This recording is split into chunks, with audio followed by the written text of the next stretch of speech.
The Comanche Nation, with unmatched ferocity, was one of the most powerful fighting units in history. They successfully defended against multiple enemies. Very, very explicit in talking about how there was fratricide. Their dominance enduring for centuries, falling only in the late 1800s. Human relations had totally broken down in that part of the world amongst their own people. It has all to do with this cycle of revenge. Join us as we unravel the epic story of the most formidable Native American tribe, the Comanche. From the Shoshone Basin to the Great Plains. The Comanche Nation originated as a part of the eastern Shoshone tribes, who lived mainly in the Wyoming region. Like other Shoshone groups, the Comanche sustained a nomadic hunter-gatherer way of life. Similar to the people of prehistoric times, they moved with the seasons, following the availability of food and resources.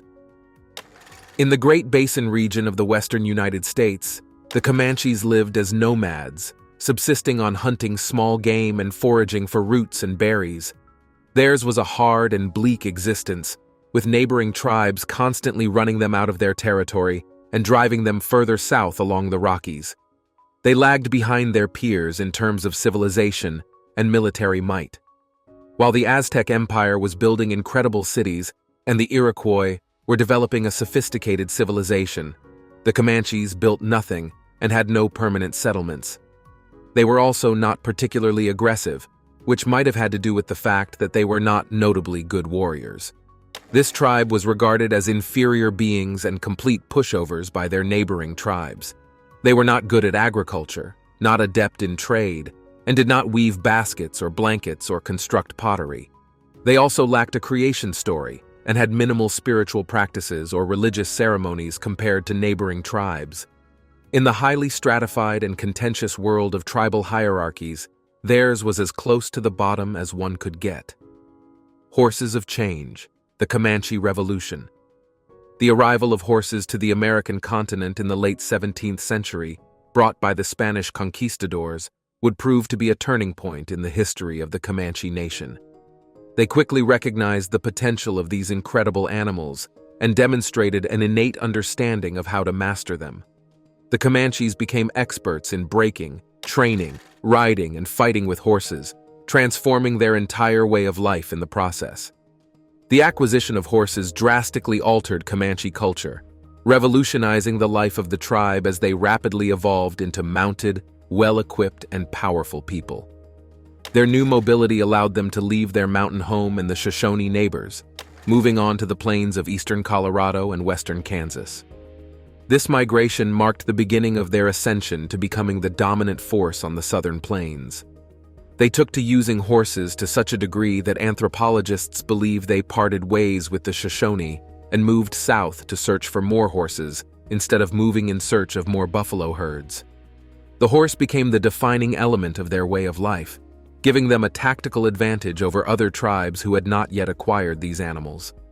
The Comanches transformed from relatively peaceful hunter-gatherers to minimalistic, lightning-fast, and highly mobile war machines, striking terror into the hearts of their enemies and forever changing the balance of power on the plains. Conquest of the Plains, the making of Comancheria. As they mastered the art of horsemanship and transformed into a formidable military force, they began a period of rapid expansion and conquest that would make them the dominant power on the southern plains. From their homelands in the Rocky Mountains, the Comanches migrated southward, pushing into the lush grasslands of eastern Colorado and western Kansas. They were drawn to these regions by the vast herds of buffalo that roamed the plains, providing an abundant source of food, clothing, and shelter. As they moved southward, they encountered other Native American tribes that had long inhabited the region. The most formidable of these were the Apaches, who had been the dominant power on the southern plains for generations. The Comanches and Apaches soon came into conflict, as both tribes sought to control the rich hunting grounds and trade routes of the region. The struggle between them and the Apaches was legendary, and it lasted for decades. The Comanches proved to be more than a match for the Apaches, thanks to their superior horsemanship and their fearless warrior culture. In a series of battles and raids, they systematically pushed the Apaches off the Central Plains, inflicting severe damage on their villages and horse herds. But the Apaches were not the only tribe to feel their wrath. As they expanded their territory, the Comanches clashed with a host of other Native American nations: the Pawnees, Osages, Blackfeet, Kiowas, and Tonkawas, each with vibrant histories and deeply rooted cultures, yet none a match for the Comanche Nation's military prowess. They waged a relentless campaign of conquest against rival tribes, using their fast horses and fearsome weapons to strike deep into enemy territory. They burned villages, stole horses and other resources, and took captives to be assimilated into Comanche society. In some cases, they came close to wiping out entire tribes, pushing them to the brink of extinction. One of the most brutal campaigns waged by the Comanche Nation was against the Tonkawa people of Central Texas. The Tonkawas had long been enemies of the Comanches, and they had sometimes allied themselves with the Spanish and later the Texans against the Southern Plains tribes. In the early 19th century, the Comanches launched a series of devastating raids against the Tonkawas, burning their villages, killing their warriors, and taking their women and children as captives. By the 1850s, the Tonkawas had been reduced to a fraction of their former numbers, and they were forced to seek the protection of the U.S. government to avoid complete annihilation. Their wars of conquest were not just military dominance, however. They were also driven by a complex set of social, economic, and cultural factors. The Comanches were nomadic people, and they depended on the buffalo for their way of life. As they expanded their territory, they needed access to more hunting grounds to support their growing population. They also sought to control key trade routes and dominate the horse trade, which was becoming increasingly important in the region. The wars of conquest served as a way for Comanche warriors to earn glory and prestige, while also expanding the power and influence of their people. Clash of Empires: Comanche versus the newcomers. The Comanche Nation's interactions with European settlers and other Native American tribes were complex and often violent. Initially, they were receptive to trade with French and American traders, exchanging buffalo hides and horses for guns, ammunition, and other manufactured goods. These weapons were used to great effect in their wars with rival tribes, such as the Apaches, Pawnees, and Osages. However, as European settlement of the Southern Plains increased, the Comanches found themselves in conflict with Spanish, Mexican, and American settlers, whom they viewed as a threat to their territory and way of life. In response, the Comanches launched raids on settlements, stealing livestock and taking captives to be used as slaves or assimilated into the tribe. In 1758, a force of 2,000 Comanches and allied tribes attacked a Spanish mission built for the Apaches on the San Saba River, sacking and burning the mission and killing 8 inhabitants, including 2 priests. A year later, the Comanches and their allies defeated a Spanish expedition led by Colonel Diego Ortiz Parilla in a day-long battle on the Red River. Unable to defeat the Comanches militarily, the Spanish offered them peace treaties throughout the next decades, despite the ongoing threat from the Apaches. Some treaties were honored, while others were not. In 1785, Spanish authorities traveled to Comancheria and negotiated peace with offers and promises of gifts that lasted until the end of the century, when the Comanche population was estimated to be between 20 and 40,000 people. As Spanish power weakened, the peace treaty endured, and the Comanches and Spanish undertook joint operations against their common Apache enemy. The Spanish extended their settlements eastward into the Great Plains, and the population of New Mexico increased. The Mexican and American governments sought to pacify the southern plains and open the region to settlement. The Mexican government established a buffer zone of white settlers along the frontier to absorb Comanche attacks and protect the interior of Mexico. The American government attempted to negotiate peace treaties with the Comanches, but these efforts were largely unsuccessful. Despite conflicts with European settlers, the Comanches formed alliances with other Native American tribes, particularly the Kiowas and Cheyennes, to extend their control over the southern plains and defend their territory against encroachment. The persistence of American settlers in the face of Comanche violence posed a major challenge for the tribe. As settlers continued to push westward, establishing farms, ranches, and towns in Comanche territory, the tribe responded with increased violence. The American government eventually sent military forces to pacify the southern plains and force the Comanches onto reservations. The Comanches' resistance to American settlement delayed the development of Texas and other plain states for more than 40 years. The tribe's skilled warriors and mastery of the horse made them a formidable obstacle to American expansion until the late 19th century, when the American government finally formed the Texas Rangers. The Comanche Empire. By the mid-18th century, the Comanche Nation established a vast empire, known as Comancheria, that stretched across the southern plains of North America. The extent of their territory was staggering, covering an area of approximately 250,000 square miles, which included parts of present-day Texas, New Mexico, Colorado, Kansas, and Oklahoma. They also had about 20 other tribes as vassals, acknowledging their supremacy and paying tribute to their power. The Comanches were more than just a Native American tribe or nation. They were an empire in every sense of the word. They conquered lands, absorbed other ethnicities and cultures, imposed their own political and military structures, and negotiated as a single unit. Their ability to conquer and control such a vast territory was due in large part to their mastery of the horse and their unparalleled skills as warriors. As they expanded their empire, they absorbed other tribes into their own culture, taking captives and assimilating them into Comanche society. They also imposed their own political and military structures on the tribes they conquered, creating a hierarchical system with the Comanches at the top. The art of warfare. They were renowned for their unparalleled skills as horsemen and warriors. The Comanches were the first Native American tribe to fully adopt the horse, and they quickly became experts in breeding, training, and riding these animals. Their mastery of the horse gave them a significant advantage over other tribes, allowing them to cover vast distances quickly and launch devastating raids on their enemies. The Comanches developed innovative tactics that made them one of the most feared and effective fighting forces on the plains. One of their most famous tactics was the human Gatling gun formation, in which a group of mounted warriors would ride in a circle around their enemies, firing arrows in rapid succession. This tactic allowed them to deliver a constant stream of fire while making themselves difficult targets for their enemies. Another tactic employed by them was the use of night raids, known as Comanche Moon. These raids were typically carried out during the full moon when visibility was better, allowing the Comanches to see their routes and their enemies more clearly.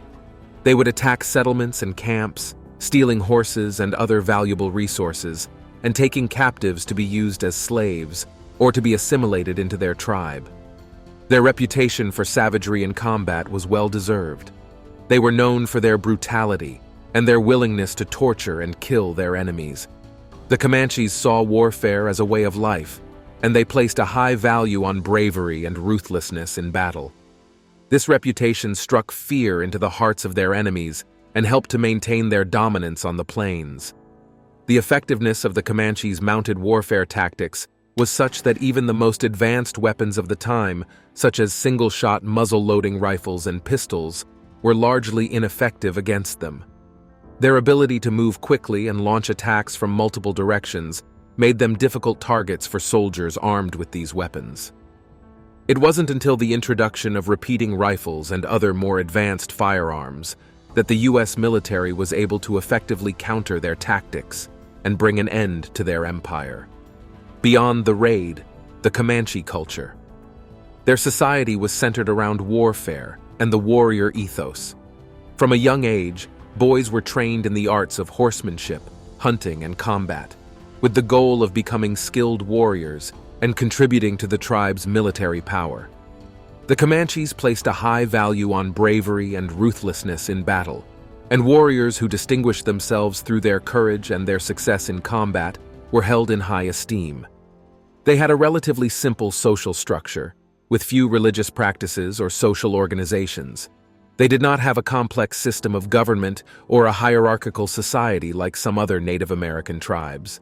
Instead, the Comanches were organized into bands, each led by a chief who had earned his position through his bravery and his success in battle. The Comanche Nation was known for their practice of adopting captives, particularly children, into their tribe. These captives were often taken during raids on other tribes or on white settlements, and they were typically treated as members of the tribe once they had been assimilated. However, they were also known for their brutal treatment of adult captives, who were often tortured and killed or sold into slavery. Their treatment of captives was part of a larger pattern of violence and aggression that characterized their society. The Comanches believed that conflicts should be resolved through violence, and they had little tolerance for weakness or cowardice. This emphasis on violence and aggression was reflected in their political system, which was essentially a meritocracy in which the bravest and most daring warriors held the most power and sway over tribal politics. Another unique aspect of Comanche culture was the practice of slaughtering a chief's horses upon his death. They believed that a chief's horses should accompany him into the afterlife, and so they would kill all of his horses as part of his funeral ceremony. Despite their reputation for violence and aggression, the Comanches were also known for their deep sense of loyalty and their strong family ties. Their society was based on a system of extended family networks, with close relatives often living together in the same band. They placed a high value on family and kinship, and they were fiercely protective of their loved ones. The Buffalo Nation. For the Comanche Nation, the buffalo was more than just a source of food. It was the cornerstone of their way of life. The buffalo provided them with nearly everything they needed to survive on the southern plains, including food, clothing, and shelter. They were master hunters, and they relied on the buffalo for their primary source of sustenance. A single buffalo could provide hundreds of pounds of meat, enough to feed a family for weeks or even months. But the buffalo was more than just a source of food for the Comanches. The animal's hide was used to make clothing, shoes, and teepees, providing protection from the harsh winds and biting cold of the southern plains. Buffalo dung was used as fuel for fires, allowing them to cook their food and stay warm during the long, cold nights. They also used buffalo bones to make tools and weapons, including arrowheads, knives, and scrapers. Their reliance on the buffalo was reflected in their territorial ambitions. The tribe sought to control the vast grasslands of the southern plains, which were home to the largest herds of buffalo in North America.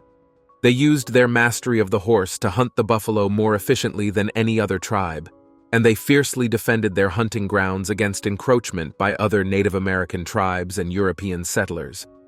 The Comanches' control over the buffalo-rich territories of the southern plains was a major source of their power and prosperity. The tribe's ability to hunt the buffalo effectively allowed them to accumulate wealth in the form of horses, captives, and other valuable goods. They also used their control over the buffalo to their advantage in trade with other tribes and with European settlers. They would trade buffalo hides, meat, and other products for guns, ammunition, and other manufactured goods. The Last War Chief, Rise of Quanah Parker. Quanah Parker was the last great chief of the Comanche Nation. Born in the late 1840s to a Comanche father and a white mother, Quanah's early life was marked by tragedy and upheaval. His mother, Cynthia Ann Parker, had been kidnapped by the Comanches as a child and had been fully integrated into the tribe, marrying a Comanche chief and giving birth to Quanah. In 1860, when Quanah was just 12 years old, his mother was recaptured by Texas Rangers and returned to white society. Quanah was left behind with the Comanches, and he grew up to become a fierce warrior and a leader of his people.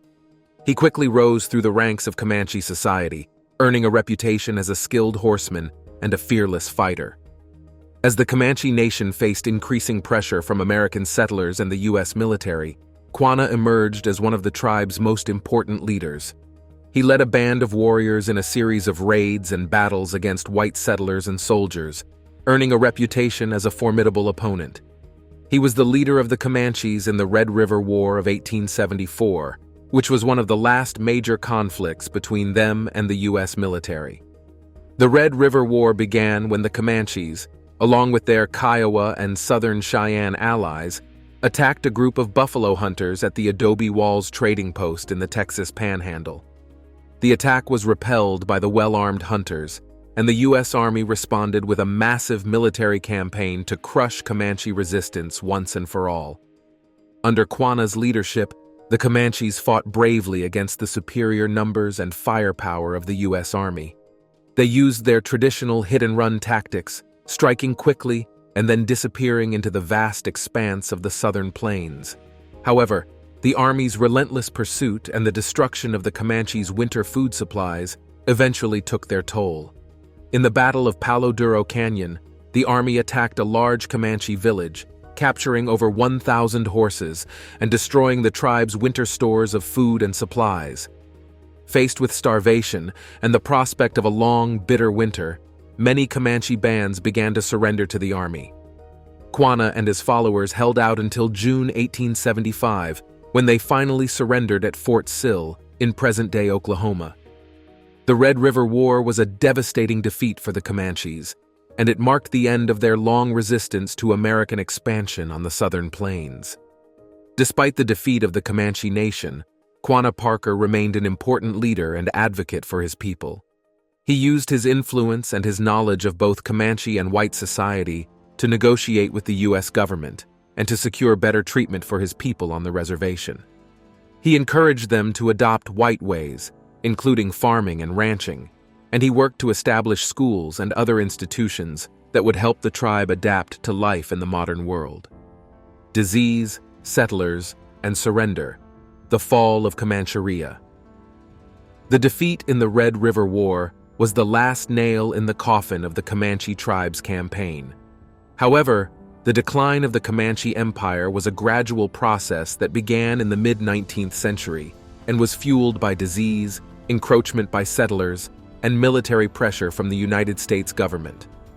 One of the most devastating blows to the nation came in the form of epidemic diseases, smallpox, and cholera.